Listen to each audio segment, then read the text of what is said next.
to note here, the identities of the grandmother and that grandson will not be released by investigators because their family invoked Marcy's Law, which keeps the victim's information private. It is so sad to hear in such a case when even subtle warning signs are missed. And as you just reported, Carly, this man flat out announced his deadly plans. So where do our laws stand on that?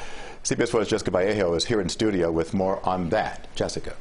Well, not only should someone have seen his online post, but there's a law in Florida about that, the red flag law, which was enacted after the Parkland shooting.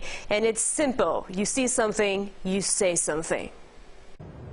The real sad part of this, other than the fact that 2 people are dead, is that there was a chance this could be stopped. You know why?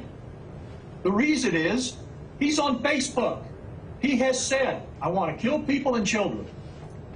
He's got friends. Obviously, they saw that. Palm Beach County Sheriff Rick Bradshaw said Friday Timothy Wall, who killed the 69-year-old woman and her 1-year-old grandson inside a Publix supermarket in Royal Palm Beach, made a threat on Facebook the day before he shot the 2 innocent people. Wall's ex-wife said the 55-year-old had been acting strange and paranoid, but Bradshaw says no one reported this to police. And if it sounds like I'm angry, I am. Under Florida's red flag law, any law enforcement agency can seek an order from a judge to seize the firearms of anyone showing danger to themselves or others. The law was enacted 3 weeks after the Parkland shooting in 2018. Exactly what happened to me. I was angry.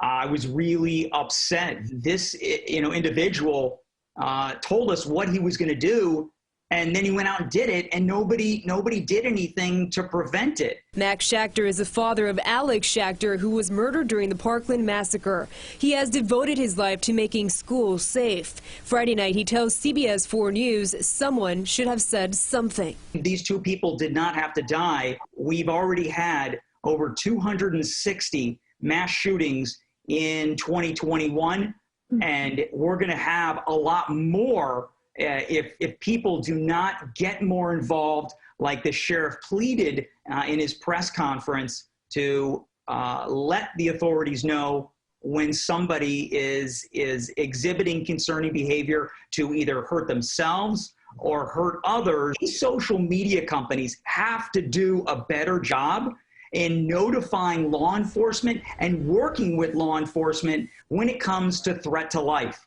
When the red flag law was passed, many opponents argued it violates the right to bear arms and the right against unlawful seizures of property. But Democrat State Senator Chevron Jones says we must revisit the legislation.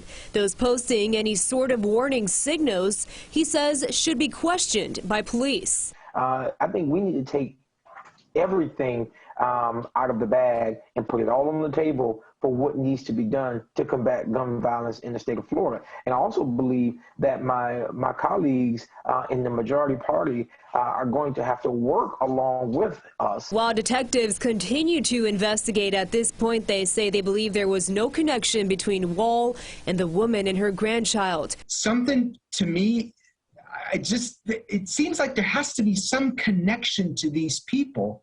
If there isn't, then this is just the weirdest thing I've ever seen.